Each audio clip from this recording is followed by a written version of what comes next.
Assalamualaikum warahmatullahi wabarakatuh.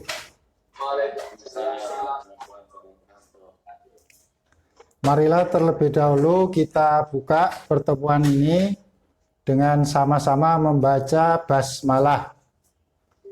Bismillahirrahmanirrahim.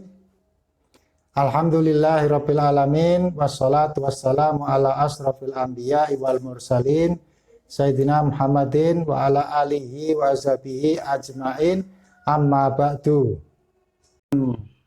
Pembelajaran utamanya AI itu tersedia berbagai macam model.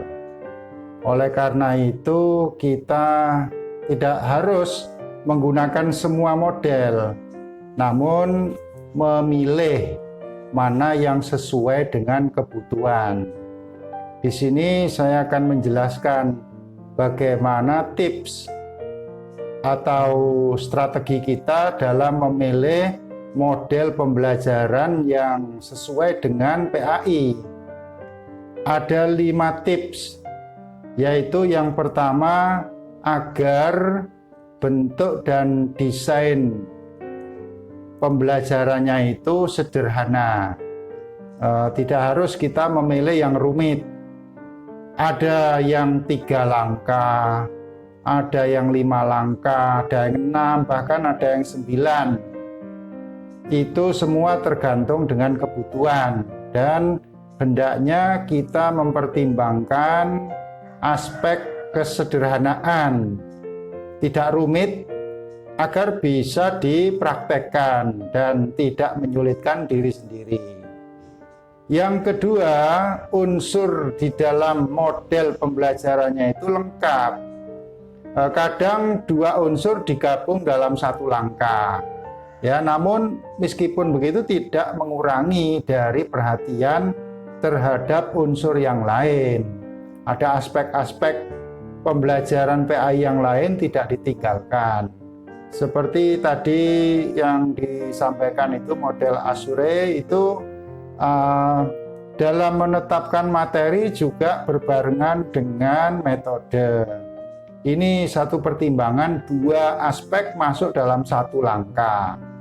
Yang ketiga, hendaknya kita memilih model pembelajaran itu yang mudah bagi guru, mudah bagi sekolah, dan juga diterapkan itu tidak mengalami kesulitan bagi peserta didik. Kalau rumit itu bisa merepotkan semua pihak, apalagi kalau membutuhkan fasilitas. Yang keempat, dapat dimanfaatkan secara luas di kalangan guru PAI untuk semua jenjang, baik itu di sekolah maupun di perguruan tinggi. Tapi kalau ada kekhususan, suatu model itu cocok untuk tingkat SD misalnya, ya gunakan di tingkat SD. Jangan dipaksakan untuk tingkat di atasnya. Begitu pula sebaliknya. Yang kelima, pilihlah model pembelajaran yang sudah teruji, ya, dan memiliki keistimewaan, serta hasil uji cobanya itu menunjukkan dampak positif. Biasanya model pembelajaran itu tidak langsung diterapkan oleh penggagasnya, melainkan dia sudah dieksperimenkan. Seperti yang pernah saya sampaikan dulu, ada model ID. Model ID itu diterapkan ke berbagai negara, ya, sampai ratusan lembaga atau sekolah baik di Eropa maupun di Asia Tenggara. Berarti model tersebut telah teruji dan hasilnya terukur. Pilihlah model seperti itu.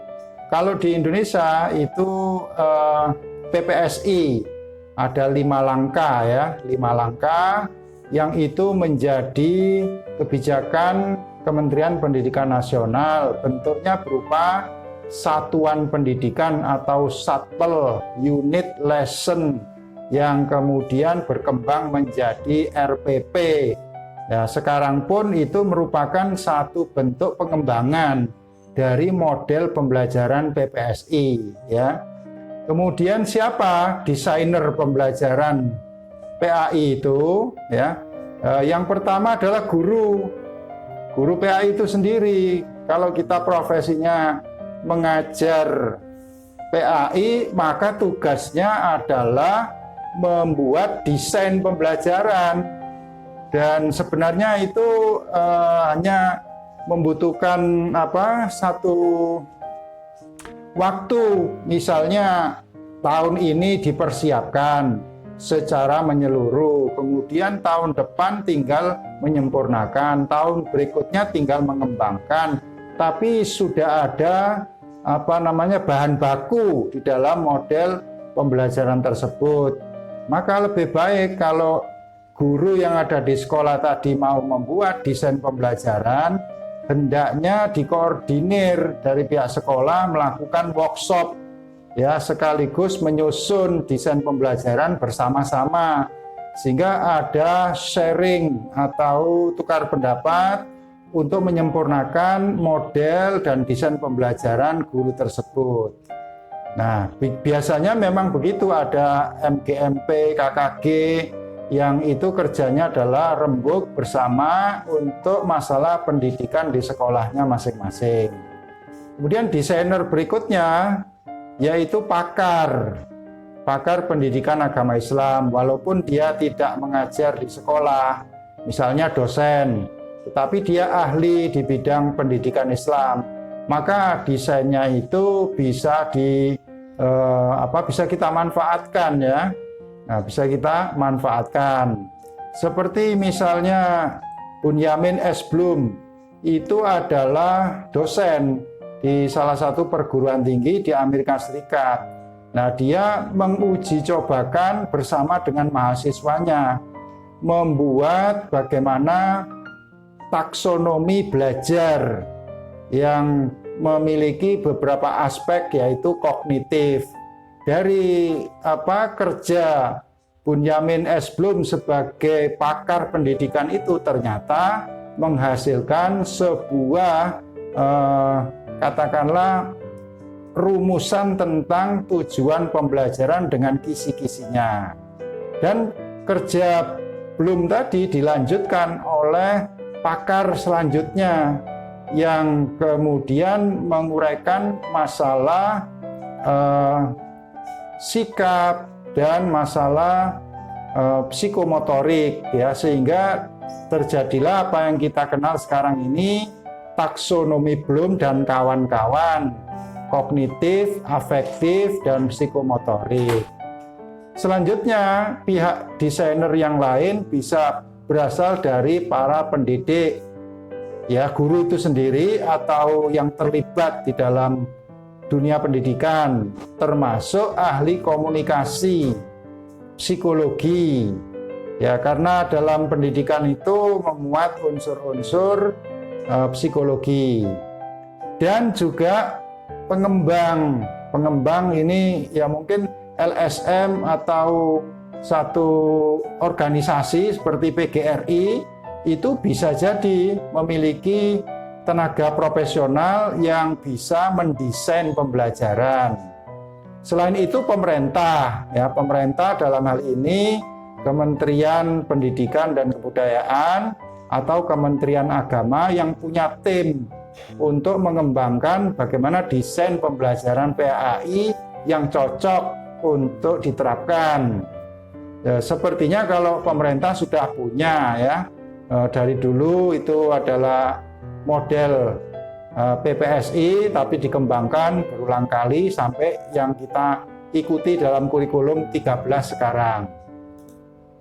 Yang terakhir, apa saja faktor yang perlu dipertimbangkan ketika kita memilih suatu model, strategi, atau metode pembelajaran PAI? Pertama, jenis materinya atau bahan pelajarannya, dan termasuk pokok bahasanya seperti pelajaran fikih, pokok bahasan wudhu, pelajaran SKI, pokok bahasan masa Nabi. Nah, itu menjadi bahan pertimbangan. Kalau pokok bahasanya wudhu, maka strategi mana yang bisa kita terapkan yang sesuai? Apakah strategi demonstrasi, ya, atau strategi resitasi, atau ceramah? Saya kira perlu dipertimbangkan karena wudhu itu bersifat amaliyah. Jadi kalau pembelajarannya dengan lisan, ya, dengan ceramah, itu kurang optimal. Maka ini pertimbangan dari jenis materi dan pokok bahasan itu penting untuk menyesuaikan dengan metode pembelajaran. Dan jumlah mahasiswa atau pelajar dalam satu kelas. Kalau kelasnya gemuk, itu metode apa yang cocok digunakan. Tapi kalau kelasnya kurus, ya, kurang dari standar, katakanlah di bawah 20, itu juga ada metode yang tepat tersendiri. Jangan disamaratakan jumlah mahasiswanya sedikit dengan banyak, metodenya sama, karena itu mempengaruhi efektivitas hasil pembelajaran PAI. Selain itu, pertimbangan berikutnya adalah pengetahuan awal dari pelajar dan mahasiswa, persepsi, ya, dan ini biasanya diketahui melalui pretest dan assessment, placement test. Itu baru kita tahu ini kemampuan bahasa Arabnya dia dari tingkat dasar, menengah, atau sudah advance, tinggi. Nah, biasanya ini ada placement test. Atau kalau tidak, ya kita dasarkan pada nilai rapot atau nilai ujian. Kemudian pertimbangan berikutnya waktu dan fasilitas. Tadi sudah ditanyakan masalah pendekatan kolaboratif atau model Banati, itu apakah tidak lebih lama waktu yang dibutuhkan? Langkah-langkahnya banyak. Kalau dikerjakan semuanya secara detail, secara rinci, akan melebihi jam pelajaran. Ya, maka disederhanakan waktunya itu agar jangan sampai tidak selesai tepat pada waktunya. Nah, kalau lebih, maka ada trik, ya, untuk mengatasi waktu tersebut, misalnya dengan cara pemberian tugas sehingga dikerjakan di luar kelas. Selain itu, tujuan dari pembelajaran itu perlu menjadi perhatian, dipertimbangkan, dan pengalaman atau pribadi dosen atau guru itu sendiri. Kalau gurunya tidak berpengalaman menggunakan model Banati, ya baru pertama kali mau diterapkan, ya maka di sini masih dia akan memiliki kelemahan-kelemahan. Tapi kalau seiring dengan waktu dia sudah berkali-kali mencoba model Banati, kemudian tahu kelebihan dan kekurangannya, cara mengatasi kekurangannya, berarti dia sudah berpengalaman. Maka baginya itu cocok untuk menerapkan model pembelajaran Banati. Itulah beberapa strategi untuk mempertimbangkan mana model yang cocok dalam pembelajaran PAI, ya. Syukur kalau misalnya Anda dapat membandingkan efektivitas satu model dengan model yang lain, atau merumuskan model sendiri. Itu lebih baik supaya referensi kita itu tidak merujuk terus kepada pakar-pakar Barat dan Eropa yang belum tentu cocok untuk pembelajaran PAI di tanah air kita ini. Maka Anda menjadi inovator, penggagas baru terhadap sebuah model pembelajaran yang sesuai dengan PAI. Begitu tambahan saya kali ini, tidak saya buka pertanyaan.